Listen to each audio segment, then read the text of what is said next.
Bom dia, turminha. O nosso programa terá dois blocos. O primeiro falaremos sobre a duplicata, que é uma espécie de título de crédito, e no segundo solucionaremos questões enviadas por vocês. A doutrina aponta que a duplicata é um título de crédito concebido pelo direito brasileiro, que nasceu como instrumento de política fiscal, controlava a incidência do imposto de selo e se consolidou em razão do pouquíssimo uso da letra de câmbio na prática comercial nacional. A grande característica da duplicata, que a difere essencialmente da letra de câmbio, é a sua sistemática de aceite obrigatório, que analisaríamos com mais cuidado adiante. Registra-se ainda que atualmente a duplicata é regulada por legislação específica. Trata-se da Lei 5.474 de 1968 e do Decreto-Lei 436 de 1969, que ele faz algumas alterações. Você sabe o que é duplicata? Duplicata é um título de crédito pelo qual o comprador se obriga a pagar dentro do prazo a importância representada na fatura. A duplicata ou duplicata mercantil é um documento nominal emitido pelo comerciante com o valor global e o vencimento da fatura. A duplicata é uma ordem de pagamento emitida pelo credor ao vender uma mercadoria ou serviço que prestou e que estão representados em uma fatura que deve ser paga pelo comprador das mercadorias ou pelo tomador de serviços. Além de ser um título causal, a duplicata é título de modelo vinculado, ou seja, só pode ser emitida com obediência rigorosa aos padrões de emissão fixados pelo Conselho Monetário Nacional. Além disso, deve conter os seguintes elementos. Artigo 2 da Lei de Duplicatas. A expressão duplicata e a cláusula à ordem, que autoriza como visto a sua circulação via endosso. B. Data de emissão coincidente com a data da fatura. C. Os números da fatura e da duplicata. D. A data do vencimento quando não for à vista. E. O nome e o domicílio do vendedor. F. O nome, o domicílio e o número da inscrição no cadastro de contribuintes do comprador. G. A importância a ser paga por extenso e em algarismos. H. O local do pagamento. I. O local para o aceite do sacado. J. A assinatura do sacador. Veja-se que o regime jurídico aplicável às duplicatas, ao contrário do que ocorre com as notas promissórias e as letras de câmbio, não admite a extração de duplicatas com vencimento a certo termo à vista nem a certo termo da data. A duplicata, pois, só pode ser emitida com um dia certo ou à vista. A duplicata é título estruturado como ordem de pagamento. Ademais, conforme já adiantamos no início do presente tópico, seu aceite é obrigatório, ou seja, emitido o título com base na fatura ou na nota fiscal que documenta a venda, o devedor é obrigado a aceitá-la. E mais, ainda que não assine o título, aceitando-o expressamente, assumirá a obrigação nele constante. É preciso ressalvar, no entanto, que o aceite obrigatório não significa, de modo algum, aceite irrecusável. A obrigatoriedade do aceite da duplicata, portanto, não permite a afirmação de que o aceite jamais poderá ser recusado, significando apenas que, para que haja recusa, é necessária a apresentação de justificativa plausível, tal como, primeiro, o não recebimento das mercadorias. Segundo, a existência de vícios nos produtos recebidos. Terceiro, a entrega fora do prazo estipulado, etc., conforme o artigo 8 da Lei de Duplicatas. Quando estudamos as classificações dos títulos de crédito, mencionamos que a duplicata é um título causal, ou seja, só pode ser emitida para documentar determinadas relações jurídicas pré-estabelecidas pela sua lei de regência, quais sejam uma compra e venda mercantil ou um contrato de prestação de serviços. Nenhum outro negócio jurídico, portanto, admite a emissão de duplicata. Na prática, a duplicata mais utilizada com ampla folga é a que representa uma compra e venda mercantil, chamada simplesmente de duplicata mercantil.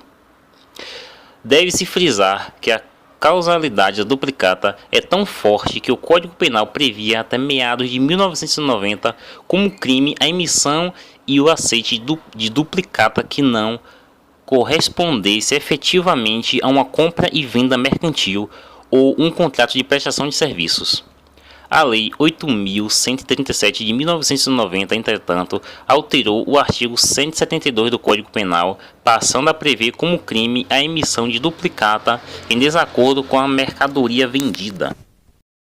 De acordo com o artigo 1 da Lei das Duplicatas, em todo contrato de compra e venda mercantil entre partes domiciliadas no território brasileiro, com prazo não inferior a 30 dias, contado da data da entrega ou despacho das mercadorias, o vendedor extrairá a respectiva fatura para apresentação ao comprador.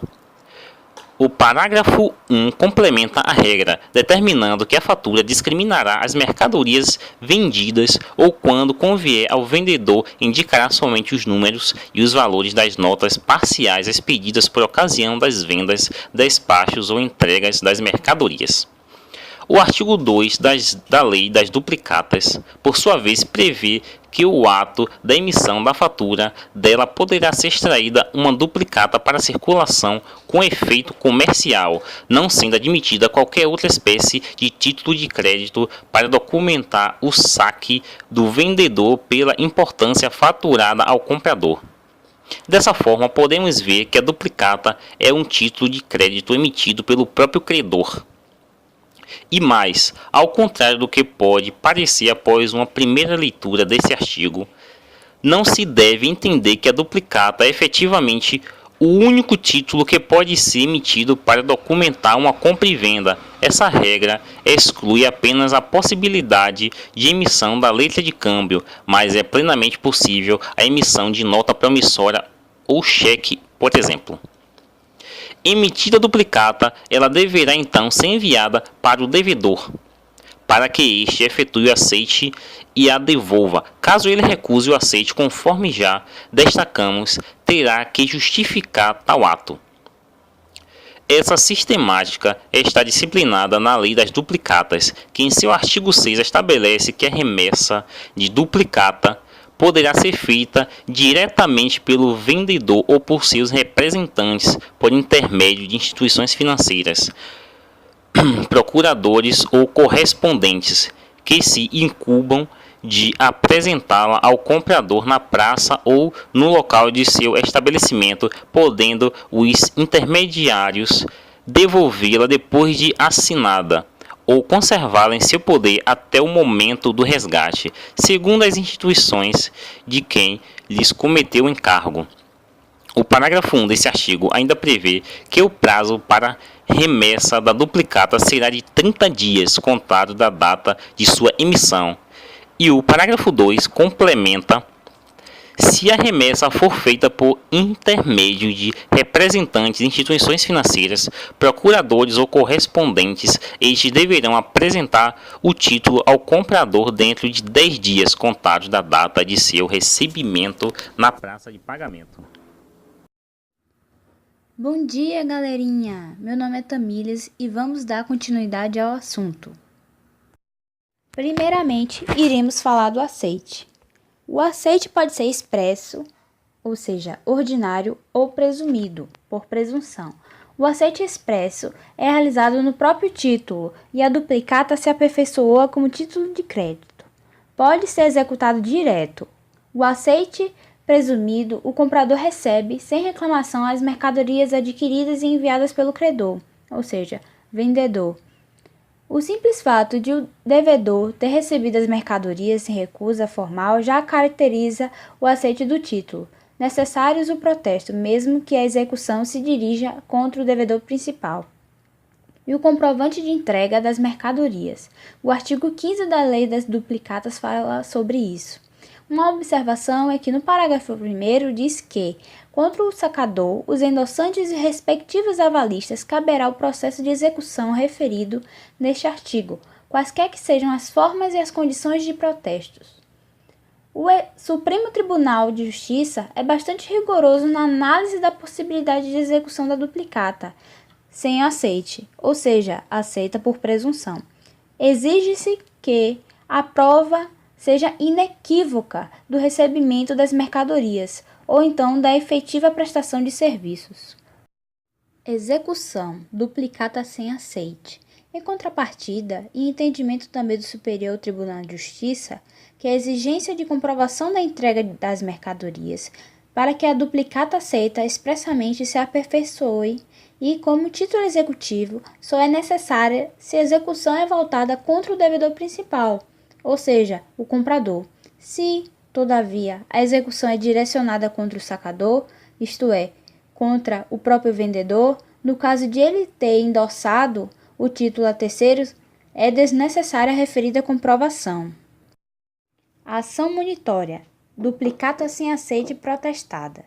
Por outro lado, entende também o STJ que a duplicata sem aceite, caso não se consiga demonstrar inequivocamente, a entrega das mercadorias pode embasar o ajuizamento de ação monitória. Protesto da duplicata. De acordo ao segundo parágrafo do referido artigo 13, o fato de não ter sido exercida a faculdade de protestar o título por falta de aceite ou de devolução não elide a possibilidade de protesto por falta de pagamento. E o terceiro parágrafo diz que, determinando o protesto será tirado na praça de pagamento constante do título. Por fim, o quarto parágrafo estabelece o prazo de 30 dias para a realização do protesto, sob pena de perda do direito de execução contra os codevedores. O portador que não tirar o protesto da duplicata em forma de regular e dentro do prazo de 30 dias, contando da data do seu vencimento, perderá o direito de regresso contra os endossantes e respectivos avalistas. Foro competente para a ação de execução. Ressalte-se que a praça de pagamento constante do título, além de ser o local indicado para a realização do protesto, é também o foro competente para a ação de execução, nos termos do artigo 17 da Lei das Duplicatas. O foro competente para a cobrança judicial da duplicata ou da triplicata é a da praça de pagamento constante do título, ou outra de domicílio do comprador, e no caso de ação regressiva, a dos sacadores, dos endossantes e respectivos avalistas. Você sabe qual é o prazo de prescrição da duplicata? A execução da duplicata prescreve em 1. 3 anos contra o devedor principal e seus avalialistas. 2. Em 1 ano contra os codevedores e seus avalialistas. Em 1 entre os codevedores. Artigo 18. Protesto por indicações. Esse protesto por indicações é realizado quando há retenção, ou seja, não devolução do título por parte do devedor comprador. Nesse caso, como o credor vendedor não está na posse do título, deverá então fornecer ao cartório as indicações deste, retiradas da fatura e do livro de registro de duplicatas, de que trata o artigo 19 da lei. Isso é uma exceção ao princípio da cartularidade. O STJ decidiu que não é admissível o protesto por indicações de meros boletos bancários, sendo indispensável que tenha havido a emissão de duplicatas e a posterior retenção delas por parte do comprador. É comum, quando há retenção da duplicata, que o credor emita uma triplicata, enviando-a posteriormente a protesto para executá-la na sequência. Em tese, não é procedimento correto. Com efeito, a triplicata só deve ser emitida quando há perda ou extravio da duplicata, nos termos do artigo 23 das leis das duplicatas. Esse foi o fim do nosso assunto, pessoal. E agora vamos ao segundo bloco, onde professores e advogados convidados irão responder questões trazidas por vocês. Olá, professor. Sou Taine e moro no Rio de Janeiro. Sou proprietária de um imóvel não residencial localizado no centro da cidade do Rio de Janeiro e desejo alugá-lo para uma sociedade limitada devidamente registrada na junta comercial. Como garantia do contrato, eu desejo extrair uma duplicata mercantil no valor de 3 vezes o aluguel. Eu posso fazer isso? Olá, Taine. Bem-vinda à Unipauta. A sua pretensão não é possível, tendo em vista que a duplicata mercantil é um título causal, nascendo assim de duas causas específicas, a compra e venda mercantil e prestação de serviços, conforme preceituam os artigos 1 em seu caput, o artigo 2 e o caput do artigo 20 da Lei das Duplicatas, não sendo o caso da questão apresentada. Olá, eu sou Paloma, moro em São Paulo. Minha duplicata mercantil, no valor de R$ 1.300, foi extraviada e até o presente momento não foi localizada, sendo que o vencimento ocorrerá no próximo dia 20. Qual o procedimento que eu devo adotar? Olá, querida, bem-vinda ao programa. Nesse caso, deverá o vendedor extrair uma triplicata, observando todos os requisitos intrínsecos e extrínsecos do título originário, conforme determina o artigo 23 da Lei 5.474 de 1968. Meu nome é Larissa e sou de Salvador. Sou empresário individual e efetuei compra e venda de caráter mercantil, com prazo de vencimento para 45 dias. Sendo assim, foi extraída uma duplicata mercantil. No entanto, quando a mesma foi apresentada para o aceite, a devedora se recusou a proceder ao ato pertinente, sem maiores esclarecimentos. Ela poderia ter feito isso? E o que devo fazer nesse caso? Oi, querida, bem-vinda ao programa. Bom, a duplicata mercantil é um título de aceite obrigatório, pois o devedor só poderá recusar nos seguintes casos: avaria ou não recebimento das mercadorias, quando não expedidas ou não entregues por sua conta e riscos, vícios, defeitos e diferenças na qualidade ou na quantidade das mercadorias, devidamente comprovadas, e divergências nos prazos e nos preços pactuados entre as partes, conforme verificamos no artigo 8 e seus incisos da Lei 5.474 de 1968. No caso apresentado, ela não justificou o motivo da recusa em aceitar o título. Devemos levar em consideração ainda que a falta de aceite é um dos motivos que objetivam um protesto, de acordo com o artigo 13, caput do mesmo diploma legal mencionado anteriormente. Esse foi mais um Uni em Pauta. Ficamos por aqui. Boa prova para quem estudou, para quem não estudou, boa sorte. Tchau, turminha!